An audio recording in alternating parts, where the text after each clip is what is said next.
Mi invitado de hoy, Roy Chatterton, ex canciller de la República Bolivariana de Venezuela, entre otros títulos, ¿no?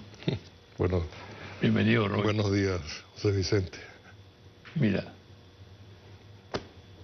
hay un tema fundamental en este momento, ¿no? La paz en Colombia. Vamos a hacer un análisis rápido y entrar en algunas consideraciones que guardan relación con otros temas. Pero comencemos por Colombia. Sobre todo la ceremonia impactante de Cartagena. Tú estuviste presente, sí, acompañando al presidente Maduro.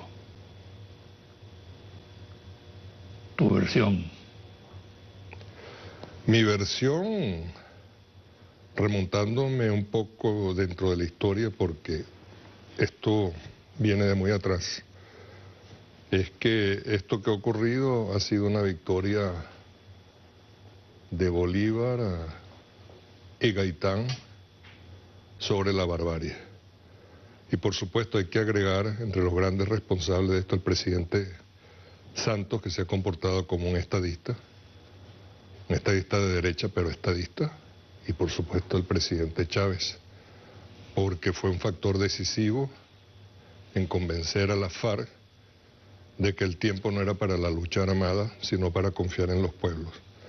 Y con una suerte de aval de Chávez y de confianza en Chávez, la FARC decidieron sentarse en la mesa de negociaciones o de diálogo, y el resultado ha sido esto. Falta mucho todavía por trillar, pero fue un espectáculo diplomático, pero un espectáculo de Estado.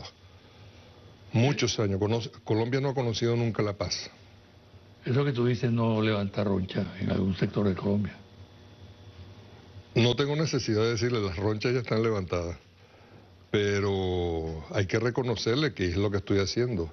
A los colombianos institucionales, inclusive a un sector de la oligarquía colombiana que ha sido racional y que ha entendido por primera vez a lo largo de los más de 200 años de vida republicana de Colombia que los problemas no se resuelven matando a los disidentes.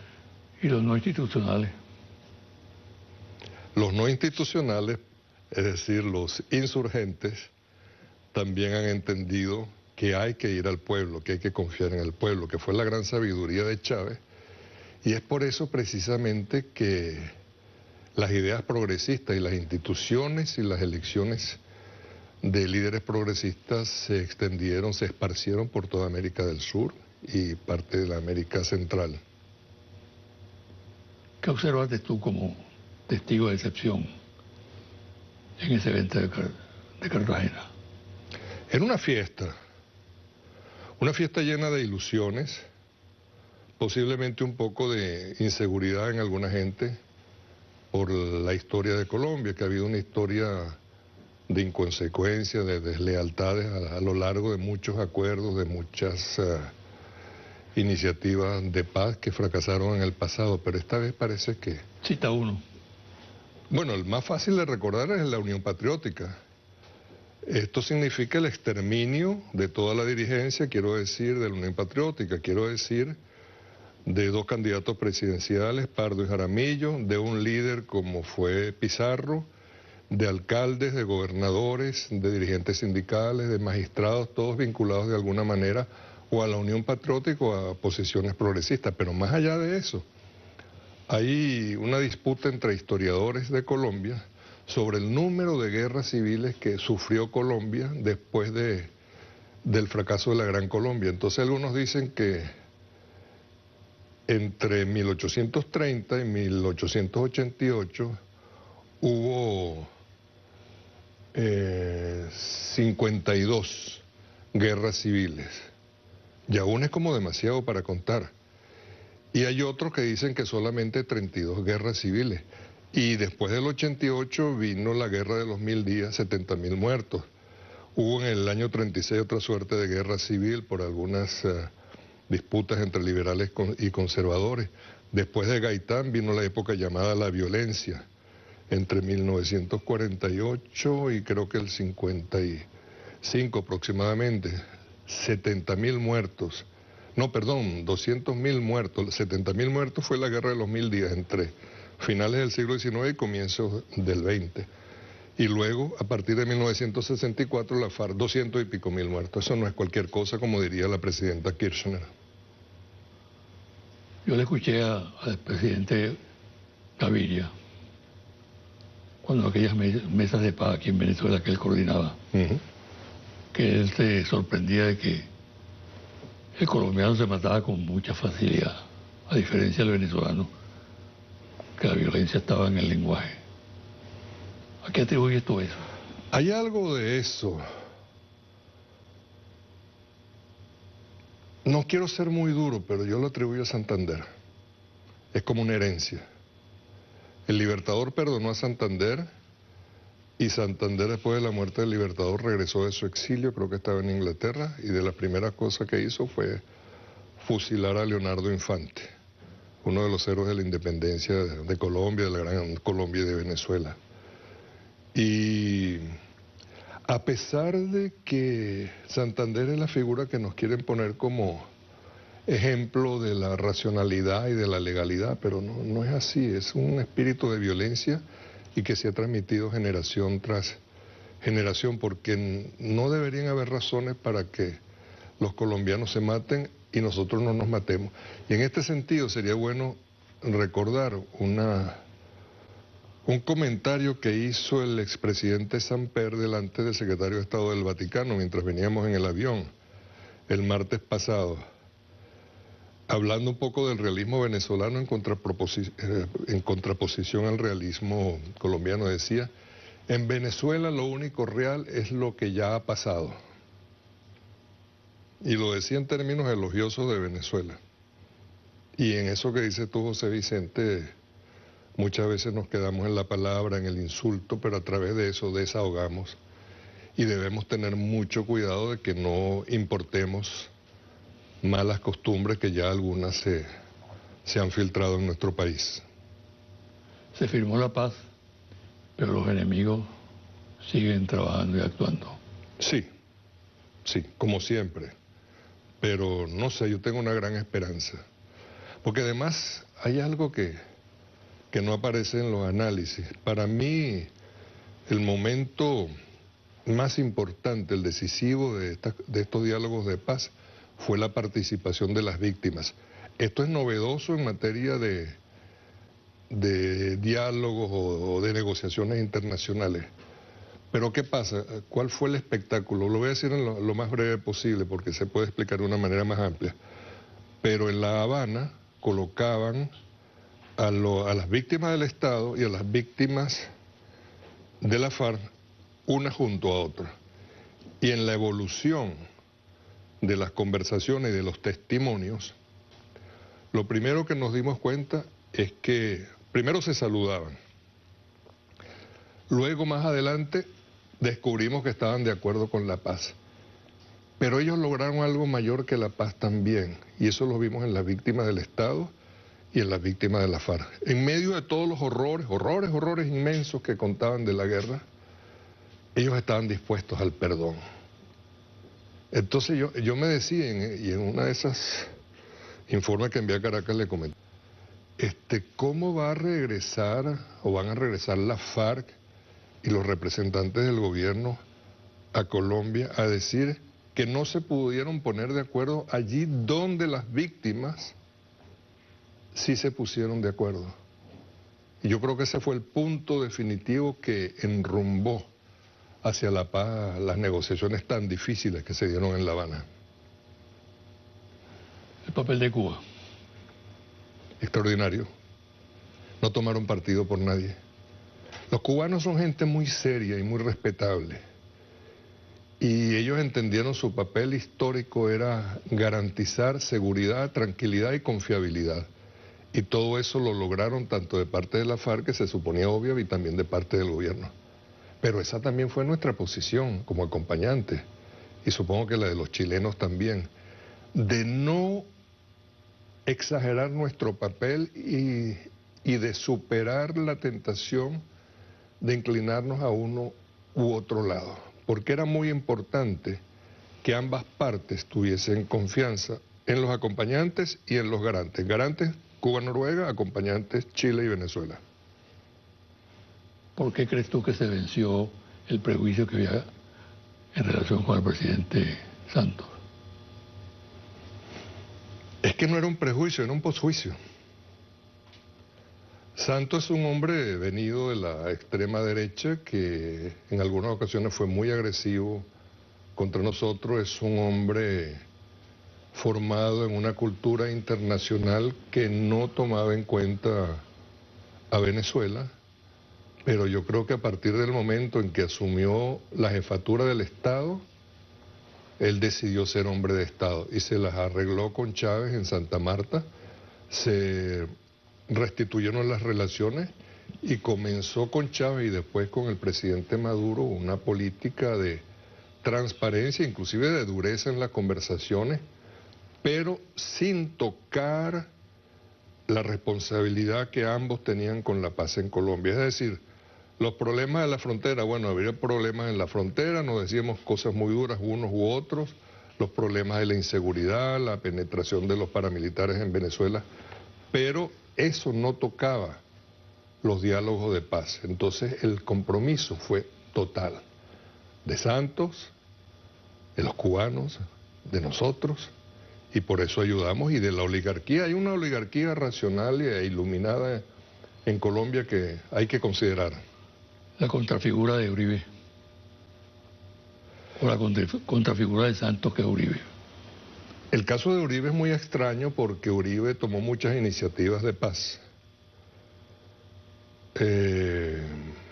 Nos pidió conversaciones con la FARC aquí en territorio venezolano, que recibiéramos, por ejemplo, cuando Iván Márquez vino a Venezuela, yo creo que eso fue petición de Uribe, pero aparte de eso, hubo reuniones en Venezuela secretas solicitadas por Uribe. Y luego el personaje se fue radicalizando, enloqueciendo. ¿Influyó en esa radicalización la relación de Uribe con la oposición venezolana? No estoy seguro, porque puede ser que haya aprovechado su relación con la oposición venezolana para golpearnos duro. Ahora, Uribe fue el hombre que en su momento, cuando el sabotaje petrolero dio facilidades para que los barcos, en medio del sabotaje petrolero, pudiesen atracar en puertos colombianos y descargar alimentos que después venían hacia Venezuela, como hicieron también los trinitarios desde el otro extremo de la geografía nacional. Uribe es un caso extraño. Presumo que Jorge Rodríguez podría hacer una mejor evaluación de él que la que puedo hacer yo. ¿Es posible que perturbe el desarrollo del proceso de paz con la actitud que tiene, tan agresiva? Lo ha estado perturbando. Pero las encuestas parecen, según CNN, que el asiento uribista, sin embargo, reconocía que en este momento el sí para el plebiscito lleva 19 puntos de ventaja sobre el no. Roy, ¿qué ventajas tiene para Venezuela el proceso de paz de Colombia, que se ha derribado de la paz? ¿Y qué desventajas puede tener también? Mira, yo creo que la pregunta más compleja que me ha hecho en todas las entrevistas que hemos tenido es lo de las ventajas.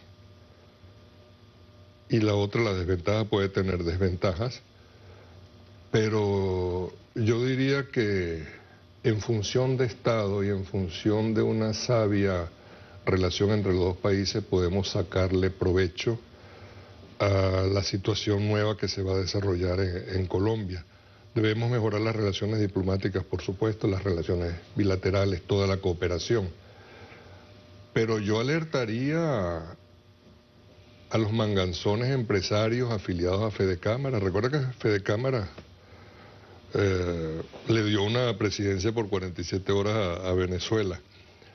Estos manganzones, porque el problema con los empresarios tradicionales de la Cuarta República es que eran capitalistas primitivos, es decir, al contrario de los colombianos, porque en Colombia creció un sector privado porque no tenía un Estado rico. En el caso nuestro, nuestros empresarios no arriesgaban, no competían, no pagaban impuestos y no pagaban los créditos. Hay que recordar a Luis Herrera cuando se refirió a Venezuela como un país de millonarios con empresas quebradas. Y esto yo lo señalo como un punto muy específico porque si no hay producción, si no hay distribución, si no hay competencia, nuestros empresarios pueden ser arrasados por los competitivos y sabios en algunos casos empresarios colombianos. Eso sería una desventaja para Venezuela. Pero ¿qué ventaja podemos tener en empresarios manganzones? ¿Qué puede significar para Venezuela un ejército como el colombiano acostumbrado a la guerra, que ahora no tiene la guerra interna? Bueno, ahí se va a producir algún tipo de licenciamiento. Colombia tiene quizás el ejército más grande de América Latina. No menciono Cuba porque en el caso cubano es un pueblo en armas. Ojalá lleguemos nosotros a esa situación para poder hacer una defensa indestructible, pero no quiero abundar en ese término. Espero que haya lucidez, así como encontramos lucidez en los militares colombianos durante los diálogos de paz, que la haya también en las relaciones con Venezuela, en las relaciones entre los hombres de uniforme de uno y otro país, y que nos hermanemos. No quiero lucir tonto ni ingenuo, pero esas cosas son posibles hacerlo. Va a haber una suerte de baja del nivel de empleo dentro de las fuerzas militares de Colombia, pero también lo va a haber dentro de la guerrilla, pero hay gente que puede incorporarse a otras áreas de la actividad social y económica. Vamos a hacer una pausa, Roy, y dejo en el aire una pregunta acerca del presunto aislamiento de Venezuela en el ámbito internacional.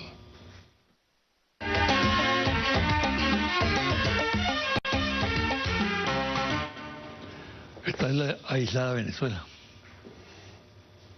Todo lo contrario, Venezuela está cercada, pero no está aislada. Es decir, hacia abajo podemos ver a un gobierno de Alibaba y los 40 ladrones. La diferencia es que Alibaba también es ladrón en este caso. Este es un elemento nuevo que ojalá que pueda evolucionar con el regreso del Partido del Trabajo y de Lula al poder. Y hacia más abajo pues tenemos... Alibaba es Temer, ¿no? Sí. Yo por razones diplomáticas no.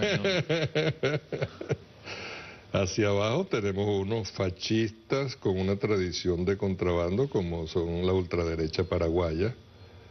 Y tenemos a un generador de desempleo y miseria social en Argentina que no pierde oportunidad para hablar mal de nosotros. Es un récord, ¿no? En 9 meses. Exactamente. Ya la cifra es 32% de pobreza en Argentina.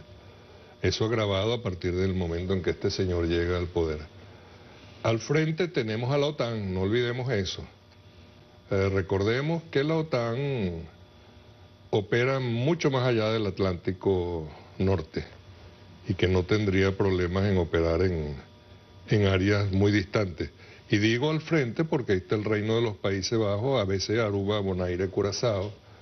Está Francia también, que espero que no cometa locuras. Este gobierno se ha ido mucho más a la derecha. Hemos tenido mejores relaciones con la derecha golista francesa que con este gobierno supuestamente de izquierda que ha tomado partido por Leopoldo López. Pero cuando digo que nosotros podemos saltar la cerca, que no es la talanquera, es porque la actividad internacional de Venezuela, del presidente, de la canciller Delcy Rodríguez, es tan intensa que hemos logrado una serie de éxitos diplomáticos. Repito, somos miembros del Consejo de Seguridad, somos miembros del ECOSOC, somos miembros del Consejo de Derechos Humanos de las Naciones Unidas, el liderazgo dentro de la ALBA, el liderazgo y nuestra posición de creadores, además de la CELAC, nuestra presidencia de UNASUR, la presidencia de Mercosur, a pesar del golpe perverso dirigido por la ultraderecha fascista del sur del continente. Entonces, aparte de eso, el enorme éxito que significó los no alineados.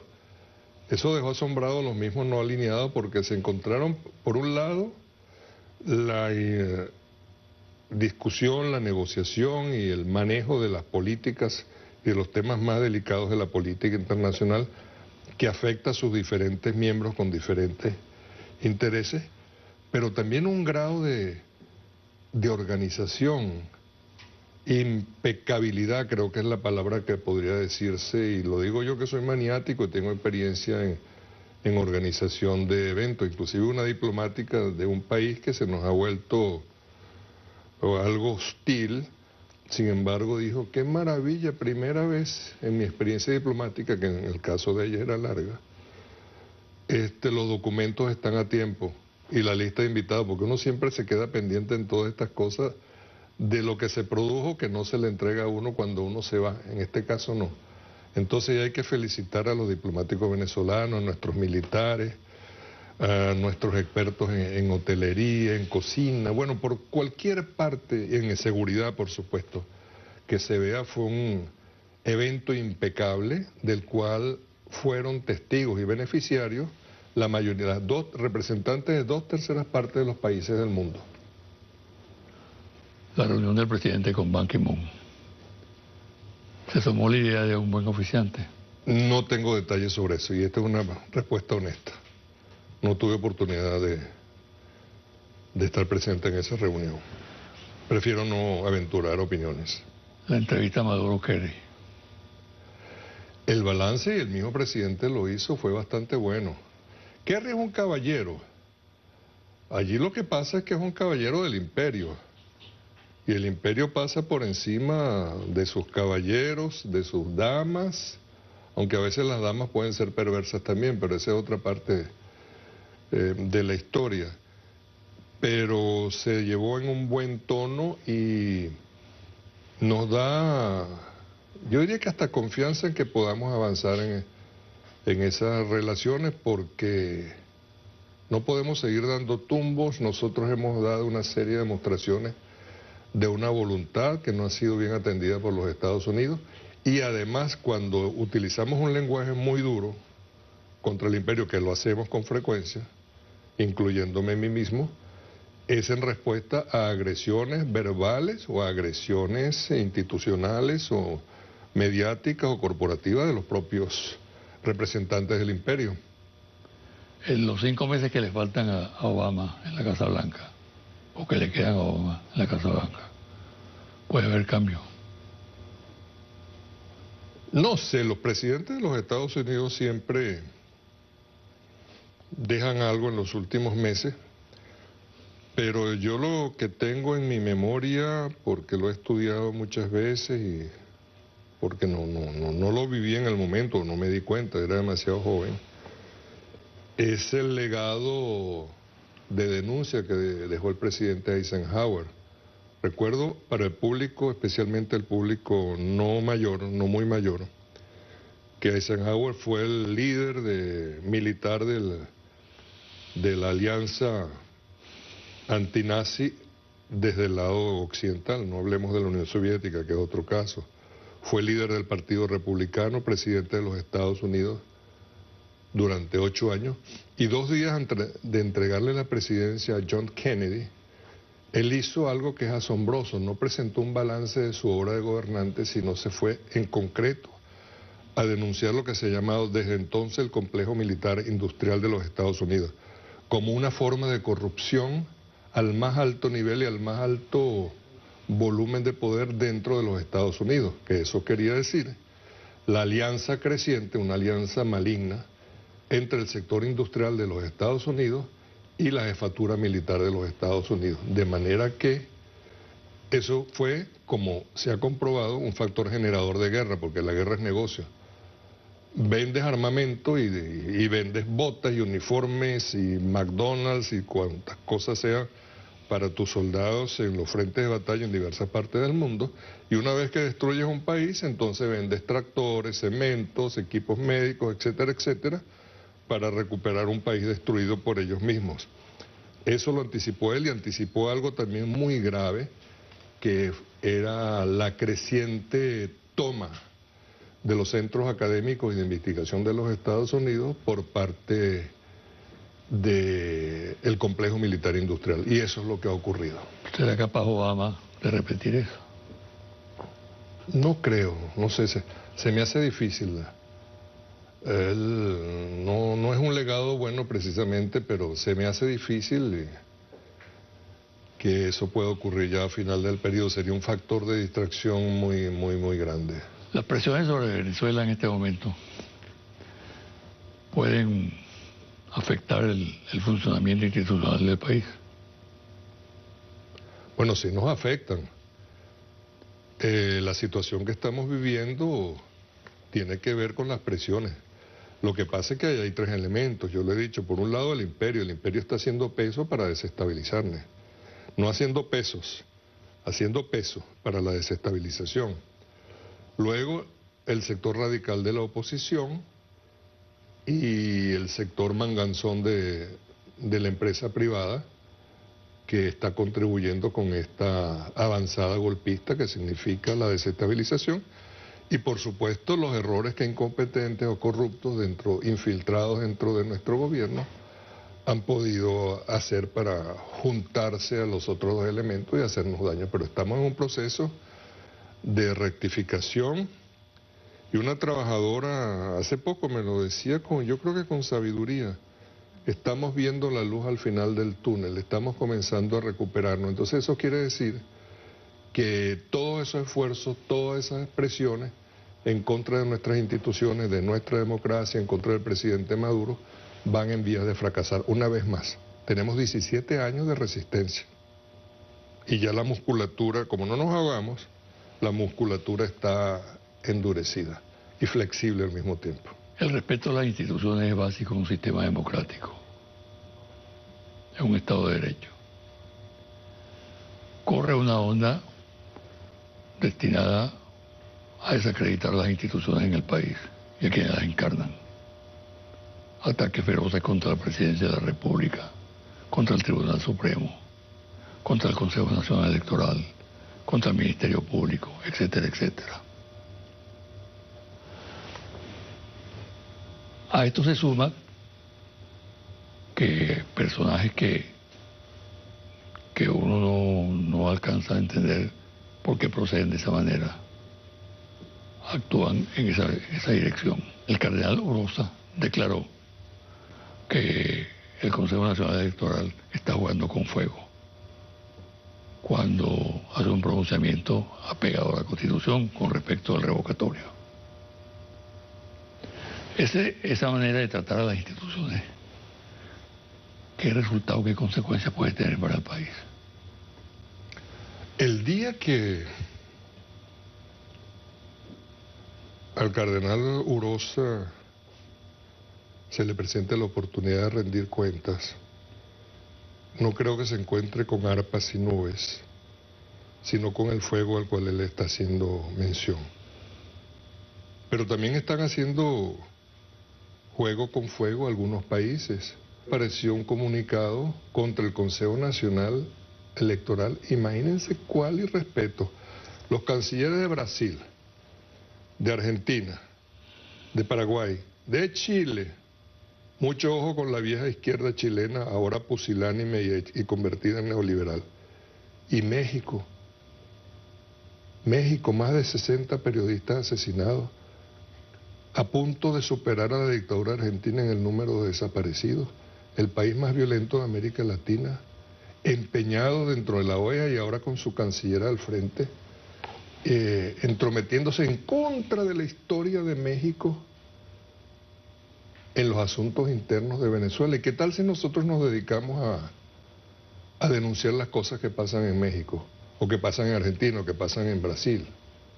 El Perú, con este presidente que es un burócrata corporativo, peruano y estadounidense, está también arremetiendo contra nuestro país en lugar de perdiendo la maravillosa oportunidad de convertirse en puente, porque Chávez lo decía muy claramente y Maduro también: es posible tener relaciones civilizadas con gobiernos de derecha. Eso funcionó durante algún tiempo, pero ahora están enloquecidos y con el empuje imperial, pues mucho más. Entonces se ha perdido toda la prudencia diplomática, y para mí el ejemplo más asombroso es México, porque eso va contra toda la historia mexicana de diplomacia.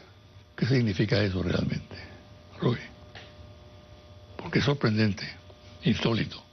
Que tenemos que responder que tenemos que retribuir en su momento, en su oportunidad, porque tenemos una fuerza moral inmensa y una fuerza institucional y una capacidad para sobrevivir en medio de las dificultades que no tienen los que nos están amenazando, porque cuando no evidencia las incorrecciones institucionales como es el de Brasil, evidencia la capacidad de desmembramiento de la sociedad con el empobrecimiento creciente, o cuando, como en el caso de México, no están en capacidad de poner a su país en paz.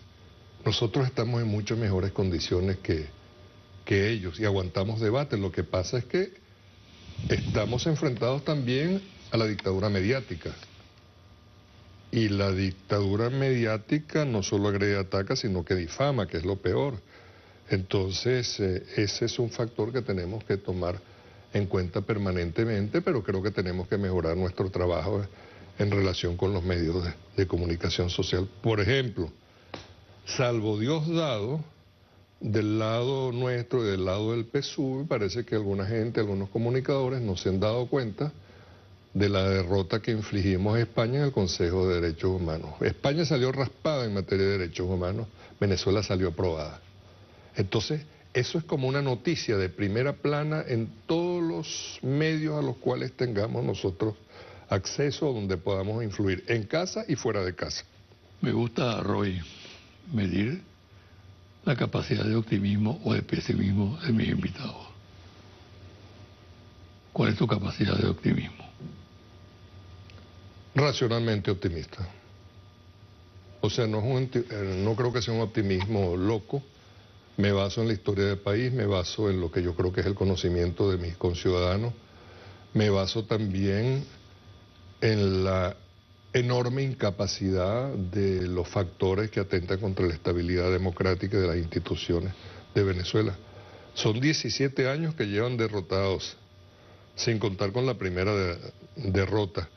Y eso significa que en medio de la agilización de nuestras políticas y nuestra determinación, no solamente a sobrevivir, sino lo más importante, a construir, como estamos haciendo, una nueva sociedad en medio de todos los altibajos, podremos llegar, pero sobre todo, y en esto recordemos a Chávez, que es la hora de confiar en el pueblo. Bueno, yo confío en mi pueblo. Bueno, muchas gracias, ¿sabes? Gracias, José Vicente. Placer. Que Dios te bendiga. Igualmente. Una pausa y al regresar los confidenciales.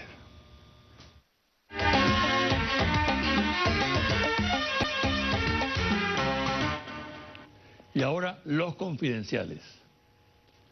La verdad verdadera.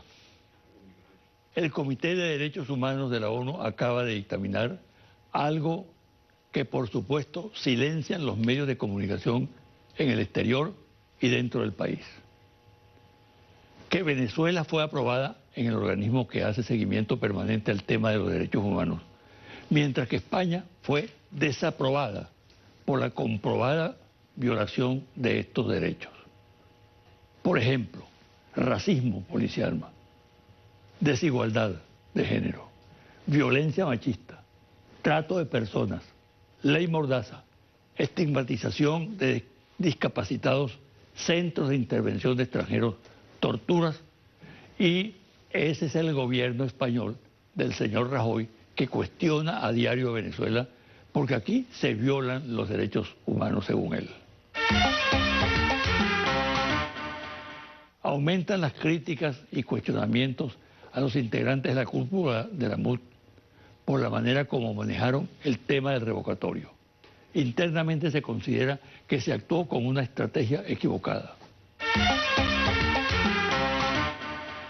Por una parte, porque el anuncio de Henry Ramos Ayú en su discurso de instalación de la Asamblea Nacional de que en un lapso de 6 meses Nicolás Maduro sería revocado y tendría que abandonar Miraflores, algo que resultaba imposible de realizar, prendió las alarmas en el gobierno y del chavismo y los condujo a implementar una política de autodefensa en la calle que permitió articular una respuesta que desestabilizó a la oposición. Esto determinó que la dirección opositora centrara su actividad en el revocatorio. fundamentalmente a nivel declarativo, ya que en la práctica no optó con seriedad para activar el revocatorio el 11 de enero y solo lo hizo 4 meses después, a lo que hay que agregar que el paso de recoger el 1% de la firma para iniciar el proceso estuvo marcado por infinidad de vicios, errores y hechos de carácter delictivo. Mientras tanto, lo que era algo fundamental para el futuro de la oposición, como las elecciones de gobernadores y legisladores regionales, pasó a un segundo plano y la oposición perdió la oportunidad de desarrollar una política en torno a tan importante objetivo. La conclusión sobre la equivocada estrategia del liderazgo de la oposición está a la vista. No hay posibilidad alguna de que el revocatorio se efectúe este año, como era su aspiración. Y tampoco tiene chance de trabajar sobre las elecciones regionales, con lo cual prácticamente queda sin causa ni bandera.